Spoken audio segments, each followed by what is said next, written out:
गुढीपाडव्याच्या आणि नवीन वर्षाच्या तुम्हा सर्वांना खूप खूप शुभेच्छा।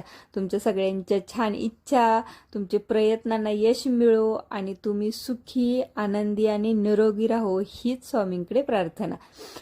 छान माझी देवपूजा करून झाली आणि ते बघू शकता माझा नारळ किती छान आलाय कलश मधला।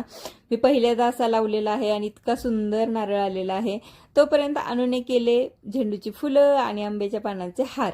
हे गुढीपाडवा म्हटलं की तर हे यायलाच पाहिजे घरामध्ये, आंब्याचं तोरण तर लागायलाच पाहिजे। गुढीची तयारी केली, रांगोळी काढली, ह्या छोट्या छोट्या गोष्टी करायला मला खूप आवडतात। प्रत्येक सण मी उत्साहातच साजरा करण्याचा प्रयत्न करत असते, कारण आपल्या पुढच्या पिढीला सुद्धा हे दिसलं पाहिजे आणि त्यांनी सुद्धा हे सण आहेत आपले हे अशाच पद्धतीने उत्साहाने यापुढे सुद्धा त्यांनी करावेत हीच माझी इच्छा असते। पूजेची तयारी झाली आणि आमच्याकडे नैवेद्यासाठी शेवयांची खीर असते। सासूबाईंनी ताज्या ताज्या म्हणजेच नवीन तयार केलेल्या शेवया दिल्या होत्या, तर त्याचीच खीर केली। गुढीची पूजा झाली, गाड्यांची पूजा झाली आणि आपल्याला इतकी साथ देणारी या गाड्या असतात, तर या गाड्यांची तर पूजा व्हायलाच पाहिजे आणि तीही मनापासून, कारण त्यांना धन्यवाद दिलंच पाहिजे। आपल्यासाठी इतकं महत्त्वाच्या ह्या गोष्टी झालेल्या आहेत आत्ताच्या काळात।